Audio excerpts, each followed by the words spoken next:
The ocean is not a forgiving place. For those who find themselves adrift upon its vast, indifferent surface, it offers no mercy. William "Bill" Butler and his wife Simone would come to understand this with a brutal clarity when, in the early morning hours of June 15, 1989, their dream of circumnavigating the globe came to a sudden, violent end. Their journey had begun with hope. Bill, a 60-year-old retired engineer from Miami, was no stranger to the sea. Nearly half a century of sailing experience had weathered his hands and honed his instincts. East Coast voyages, crossings to Bermuda, adventures down to Venezuela, his logbook bore witness to a life spent mastering the waves. At his side was Simone, 56, French-born, and not as deeply enamored with the sea as her husband. Yet, she had agreed to pursue his dream, a global voyage aboard a vessel they had painstakingly prepared together. Their boat, a 38-foot sailboat named Cyan, had been equipped with top-of-the-line navigation systems and safety equipment fit for blue water travel. Every can of food, every gallon of water, every plotted course on the chart had been carefully chosen and double-checked. They departed from Miami on April 14, 1989. By May 23, they had cleared the Panama Canal and entered the vast Pacific. Their sights were set on Hawaii. For 3 weeks, the Pacific lived up to its name, calm, serene, a welcoming expanse of endless blue. The wind carried Cyan westward. The navigation system showed strong progress. Over 1,200 nautical miles from Panama, everything was going according to plan. Even Simone, who had approached the voyage with hesitation, had found herself settling into the rhythm of the sea. Then came the night that changed everything. At 4 a.m. on June 15, a sudden jolt shook the boat. The Butlers rushed to the deck to find a pod of pilot whales surfacing in the moonlight. And then, a devastating blow, one of the larger whales struck the hull with enormous force. Fiberglass cracked. Water poured in. Bill scrambled below deck and discovered the worst, a fatal breach in the hull. Pumps were useless. The ocean was swallowing Cyan. In the chaos that followed, the Butlers sprang into action.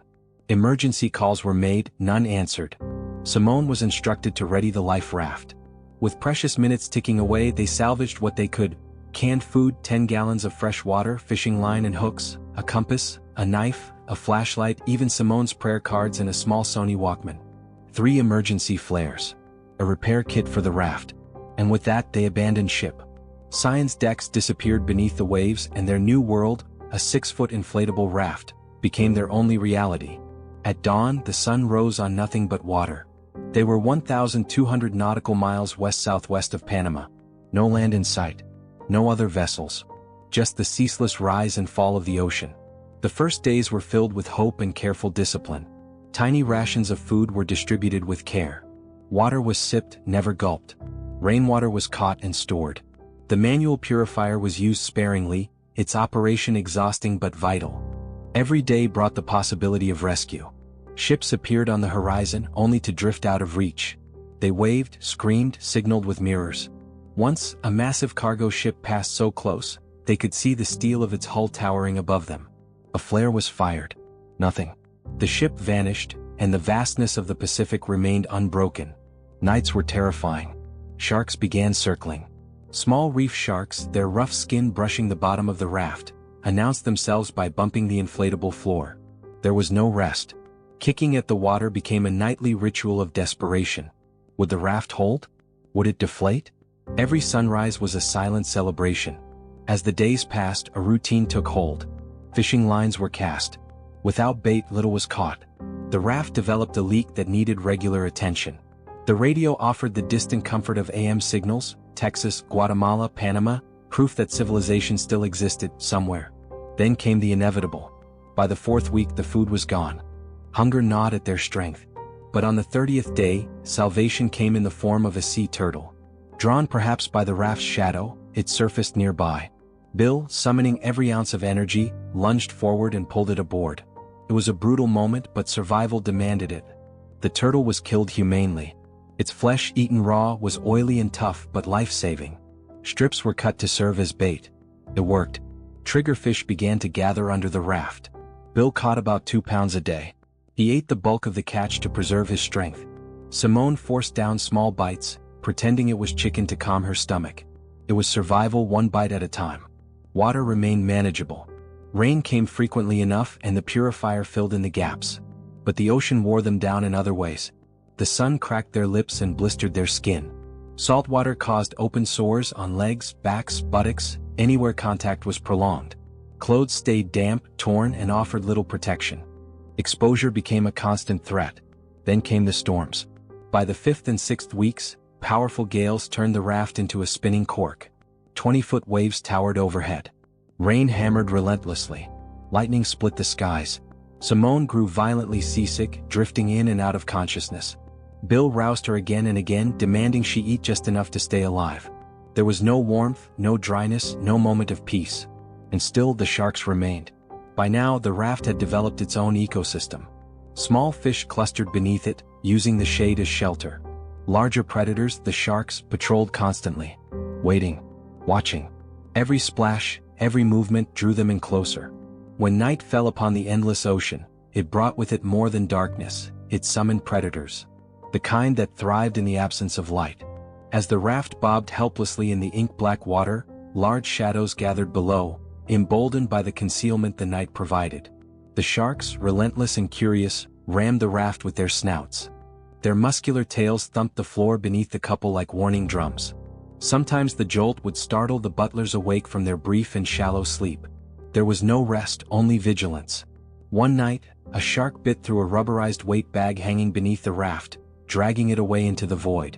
Each attack felt like a test of fate, as though nature was prodding, asking, "Are you still here?" A single tooth through the raft's delicate floor would mean death, fast or slow, it didn't matter. Simone and Bill took shifts fending them off with kicks or desperate jabs of their improvised fishing spear, knowing the thin plastic beneath them was all that stood between survival and the abyss. By day, the ocean tried to disguise its cruelty behind brief glimpses of beauty. Dolphins arced through the waves, seabirds soared high above, and at night the sea sometimes glowed with bioluminescent plankton, tiny sparks of light scattered over black water, like stars drifting just beneath the surface. But beauty meant little when every waking moment was colored by the fight to survive. The raft was their prison, their stage, and their battlefield. Living in such tight confinement, a space no larger than a small tent, for week after week stripped away not just comfort but sanity. Every word, every gesture became loaded. With nothing to do but suffer and wait, frustration built like storm clouds. They snapped at each other, argued, shouted, and sometimes withdrew into stony silence. Simone, overwhelmed with anger and despair, often lashed out. "It's your fault I'm here. Your fault I'm suffering," she screamed, tears stinging her eyes. Bill could hardly argue. He had been the one to propose the voyage, to sell her on the dream of an adventure. The guilt was like lead in his stomach. He tried to carry it with dignity, but at night, when he thought she slept, he wept quietly, broken and ashamed. Still they held on to each other. Apologized. Made peace. They knew, survive together or die together. No one was coming to save them unless they could hold on. Sleep, when it came, was fragmented and thin. Hunger gnawed constantly. Dehydration blurred their thoughts. But something unexpected grew amidst the suffering: faith. Simone prayed daily. She whispered psalms, murmured reassurances to a God she refused to believe had abandoned them. Bill, an engineer and man of logic, had always placed trust in intellect and preparation. But in that vast, unfeeling sea, he found those tools empty. Slowly, reluctantly, he began to pray with her. Not because he was sure, but because nothing else remained. "Only a miracle will save us now," he whispered one morning as he clutched her hand. He was finally ready to believe. Then, in the 7th week, nature struck again with its full fury. It began quietly. A school of triggerfish gathered under the raft, as they often did. But soon dolphins arrived, chasing the fish, creating a cascade of motion. The frenzy drew predators. Within minutes, 20 to 30 large sharks appeared, far larger than the reef sharks they'd seen before. These were oceanic hunters, powerful and fast. They began circling, attacking prey, striking the raft. The surface erupted into chaos, sprays of water, flashes of fins, low guttural splashes. Night fell, but the violence didn't stop.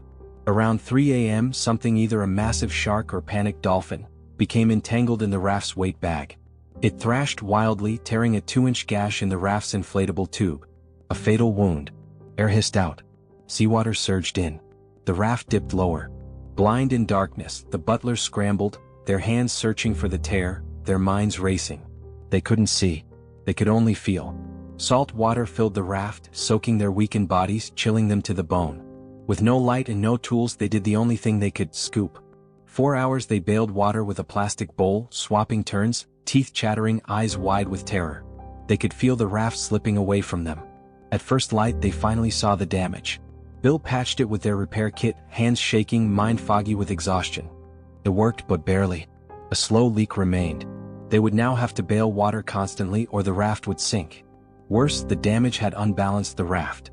It wobbled unpredictably, threatening to flip if they moved too quickly or shifted weight. Their fragile world had become even more precarious. Then disaster struck again. Their single fishing hook, their last means of getting food, slipped overboard and vanished beneath the waves. Simone cried. Bill stared in silence. But he refused to quit. Using string, bait, and his bare hands, he developed a hand fishing method, lowering the bait with one hand, trying to grab or spear fish with the other. It was primitive, brutal, but it sometimes worked. He caught triggerfish with sheer reflex. One bit him or maybe slashed him with a fin. The cut, small but deep, refused to heal. By mid-August, their bodies were little more than bone and skin. Bill had lost over 50 pounds, his skin hung from his frame, his beard gone gray. Simone had shed 67 pounds, her legs were limp, unable to support her. They were dizzy, disoriented. Sores covered their bodies. Salt water had eaten into their skin. Every movement hurt. Bailing water exhausted them. They were dying. On August 18th, day 65, they spotted Salvation. A cargo ship, closer than any vessel they'd seen in weeks, cut through the horizon. Bill grabbed their final flare, fired it, and watched it streak red into the sky. For a moment, it seemed the ship changed direction. Simone swore she saw a light flash in reply. But then it turned away. The ship grew smaller and then it was gone. Simone cried, "I think they just left us." They didn't speak much after that. That night they faced death. They whispered words of love, gratitude. Prayed. Perhaps they had reached the end. There was no food, no strength, no more hope to manufacture. I might not wake up tomorrow, Bill thought. But they did wake. On August 19th, day 66, under thick gray skies, they were alive. And then they heard it. A sound, foreign, mechanical, drifting across the waves. An engine. First faint, then louder. Bill blinked. Was it real? Simone struggled to sit up. There, through the haze, a shape. A vessel. Not a dream, not a hallucination. A Costa Rican Coast Guard patrol ship. The Servicio Nacional de Guardacostas had been conducting a standard patrol, alerted to look for missing American sailors. Against all odds, with sharp eyes and good timing, they spotted the raft.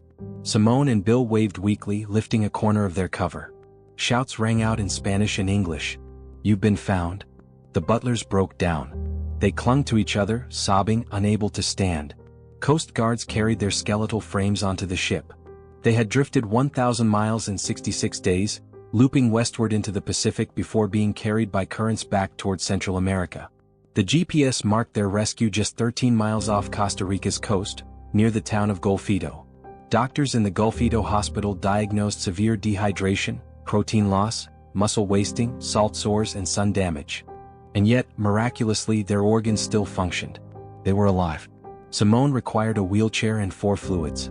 Bill could walk, barely, and even crack jokes through cracked lips. "Thanks for the ride," he quipped, voice raspy. That night, in her hospital bed, Simone screamed.